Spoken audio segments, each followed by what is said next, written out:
تمام سیاسی جماعتوں نے کسی نہ کسی شکل میں آئینی ترمیم کے لیے مسودے پیش کیے ہیں، تو پی ٹی آئی اب تک کوئی مسودہ سامنے نہیں لا سکی، اس کی کیا وجہ ہے؟ ہم لوگ مولانا صاحب کے ساتھ مل کے کام کر رہے تھے. ہماری تجاویز جو تھی وہ مولانا صاحب تک پہنچائی گئی تھی اور انہوں نے ان میں سے کچھ تجاویز جو ہیں اپنے مسودے میں شامل کی تھیں.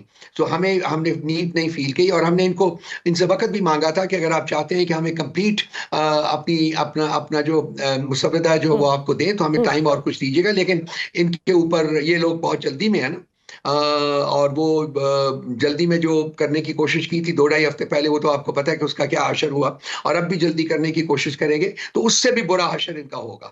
ٹھیک، کیا قومی اتفاق رائے کے لیے مولانا فضل الرحمان حکومت اور پی ٹی آئی کے درمیان ثالث بن سکتے ہیں؟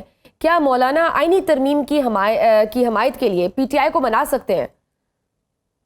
دیکھیے جی، ہماری جب میٹنگ ہوگی تو ان سے بات ہوگی اس مسئلے کے اوپر. اگر انہوں نے یہ مسئلہ اٹھایا تو ہم ان سے بات کر لیں گے. آئینی ترامیم جو ہوتی ہیں بھی وہ یوزلی کنسنسس کے ساتھ ہی ہوتی ہیں اور کنسنسس کے ساتھ ہی ہونی چاہیے. آئینی ترمیم کا مطلب یہ ہوتا ہے کہ آپ ریاست کے فنڈامنٹل ڈھانچے کو چینج کر رہے ہیں، اور جب ریاست کے فنڈامنٹل ڈھانچے کو آپ چینج کرتے ہیں تو اس میں تمام سٹیک ہولڈرز آن بورڈ ہونے چاہیے. لیکن حکومت نے جو وتیرہ اڈاپٹ کیا وہ to the exclusion of everybody جو وہ کرنا چاہ رہے تھے. پی ٹی آئی تو میٹر ہی نہیں کرتی ان کے لیے. وہ تو مولانا صاحب کو بھی باہر چھوڑنا چاہ رہے تھے. وہ سمجھے کہ مولانا صاحب جو ہے وہ ہمارے ساتھ آ جائیں گے، ہم ان کو 1 دفعہ کہیں گے 2 دفعہ کہیں گے تو وہ آ جائیں گے. لیکن مولانا صاحب نے ایک اصولی موقف اپنایا ہوا ہے، ایک ہسٹورک موقف انہوں نے اپنایا ہوا ہے. وہ کہہ رہے ہیں کہ ہم نے آئین کے ڈھانچے کو اس کا قتل نہیں ہونے دینا. جو ریاست جن پلرز کے اوپر کھڑی ہے، جو ریاست کی فاؤنڈیشنز ہیں، ہم نے ان کو کمزور نہیں ہونے دینا. ہم نے قانون اور آئین کے ساتھ جو کھلواڑ کرنا چاہ رہے ہیں وہ نہیں ہونے دینا. اور مولانا صاحب کی بہت سارے ان کی سٹیٹمنٹس ہیں، وہ آپ خود سن لیجئے کہ انہوں نے کن الفاظ میں ان کو ایکسپوز کیا ہے حکومت کو. اور مولانا صاحب نے آپ کو ہر چیز میں آن بورڈ لیا ہوا ہے، جتنی بھی یہ میٹنگز ہوئی ہیں یہ ساری اس چیز میں P T I on board ہے مولانا کے ساتھ؟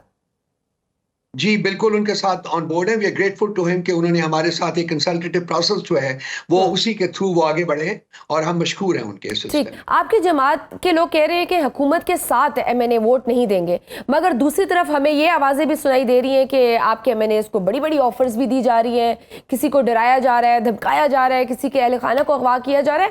حقیقت کیا ہے؟ اس ملک میں انسانوں کی منڈیاں لگتی رہی ہیں. جب خان صاحب کی حکومت کو ڈسمس کیا جا رہا تھا تو آپ کو پتہ ہے سندھ ہاؤس میں انسانوں کی منڈیاں لگی تھی. ہمارے جو 26-27 یہ ایم این ایز لے کے گئے تھے وہ آج اپنا سیاسی جنازہ لیے پھر رہے ہیں اور ان کو اس سیاسی جنازے کو دفنانے کی جگہ بھی نہیں مل رہی ہے. آج بھی اگر کوئی ہمارے ساتھ اس قسم کی بغاوت کرے گا یا اس قسم کا وہ ان کا کانٹیکٹ ہوگا تو ان کی بھی پولیٹیکل فیوچر جو ہے وہ ختم ہو جائے گی. ہمیں اپنے ممبران کے اوپر، وہ نیشنل اسمبلی کے ہوں یا سینٹ کے ہوں، کلیتاً یقین ہے کہ وہ پارٹی کے ساتھ، خان صاحب کے ساتھ کھڑے ہوں گے اس پیوٹل مومنٹ کے اوپر، اس کرٹیکل مومنٹ کے اوپر. اور وہ بالکل جی ان کو مل رہا ہے 1 کروڑ سے بھی زیادہ کی ایک بندے کو 1 ارب 1 بلین کی بھی ان کو کسی کو آفر ہوئی ہے. 80 کروڑ 70 کروڑ کی آفرز ہو رہی ہیں. تو یہ منڈیاں لگانے کے لیے تو ہمیشہ پیپلز پارٹی اور پی ایم ایل این اور ایم کیو ایم تیار ہوتی ہیں. یہ منڈیاں لگاتے رہے ہیں اور اب بھی یہ منڈیاں لگانے کی کوشش کر رہے ہیں. ان کو شرم آنی چاہیے. تو آپ لوگ کی طرف سے آئینی ترمیم کے معاملے پر احتجاج کی کال بھی دی گئی ہے، تو آپ لوگ کل کر رہے ہیں احتجاج؟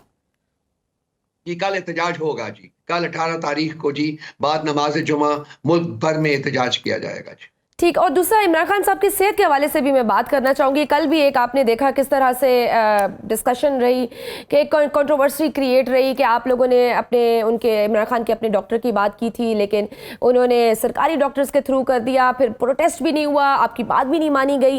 پھر بیرسٹر گور کی ٹویٹ بھی بہت زیادہ ڈسکس کی گئی کہ انہوں نے کہا کہ وہ بالکل ٹھیک ہے، جس کو عمران خان کی اپنی بہن نے بائی نہیں کیا، انہوں نے ڈس ایگری کیا. اس ساری کنفیوژن کو، اس کے بارے میں آپ کیا کہنا چاہیں گے؟ دیکھیے جو ہم سے وعدہ کیا گیا تھا، جو ہمارا 15 تاریخ کا احتجاج تھا، اس سلسلے میں حکومت نے ہم سے رابطہ کیا تھا اور انہوں نے کمٹ کیا تھا کہ خان صاحب کی سسٹر نورین بی بی اور خان صاحب کے جو ذاتی معالج ہیں ڈاکٹر عاصم یوسف، ان کو خان صاحب تک رسائی دی جائے گی اور ان کے ساتھ پمس کے ڈاکٹرز ہوں گے. ڈاکٹر عاصم یوسف صاحب اڈیالہ جیل کے باہر تقریباً 6 گھنٹے انتظار کرتے رہے اور 5 بجے شام کو ان کو بتایا گیا کہ جی ان کو خان صاحب سے ملنے کی اجازت نہیں ملی. اس کے بعد ہمیں بتایا گیا ہے کہ پیمز کے 2 ڈاکٹرز وہاں گئے ہیں اور انہوں نے وہ رپورٹ جو تھی وہ دی ہے. یہ پیمز کے ڈاکٹرز کی رپورٹ جو ہے وہ ردی کے ٹوکرے سے زیادہ حیثیت نہیں رکھتی ہمارے لیے. سلسلے میں نورین بی بی نے بھی کہا ہے اور ہمارا بھی ان کے ساتھ ایک ہی ہے کہ یہ جو ہے رپورٹ بٹ چیئرمین گور صاحب تو بہت سیٹسفائیڈ تھے، obviously پارٹی کے چیئرمین ہیں، ان کی رائے بھی میٹر کرتی ہے. جی میں اس سے آگے بڑھ رہا ہوں. یہ چونکہ خان صاحب کی فیملی کا بہت بڑا ہاتھ ہے اس میں. خان صاحب کی رہائی کے لیے، خان صاحب کی ویلفیئر کے لیے وہ مطلب سب سے آگے اگلے والی صفوں میں وہ لڑائی کر رہے ہیں. اور ان کی 2 بہنیں اس وقت جو ہے وہ پابند سلاسل بھی ہیں بغیر کسی جرم کے. تو ان کی جو اسٹیٹمنٹ ہے وہ بہت میننگ رکھتی ہے. اور میں ذاتی طور کے اوپر بھی فیل کرتا ہوں کہ چونکہ ہم آلریڈی پیمز کے خلاف کورٹ میں گئے ہوئے ہیں، اسلام آباد ہائی کورٹ میں ہمارا کیس پینڈنگ ہے، کیونکہ انہوں نے خان صاحب کی میڈیکل رپورٹ کو کچھ عرصہ پہلے بھی فرض کیا تھا اور اس کی بیسس کے اوپر ہم نے ان کے خلاف ایک کیس بھی درج کیا ہوا ہے. سو ان کے ڈاکٹرز کی رپورٹ نہ کوئی حیثیت پہلے رکھتی تھی نہ اب رکھتی ہے. تو جب تک کہ خان صاحب کے ذاتی معالج کو اور ان کی فیملی کے کسی فرد کو ان سے ملنے نہیں دیتے اور ہم 1 on 1 ان سے مل کے ہم ان کا حال نہیں جانچ دیتے، اس وقت تک جو کنسرن ہے خان صاحب کی صحت کے بارے میں وہ برقرار رہے گا.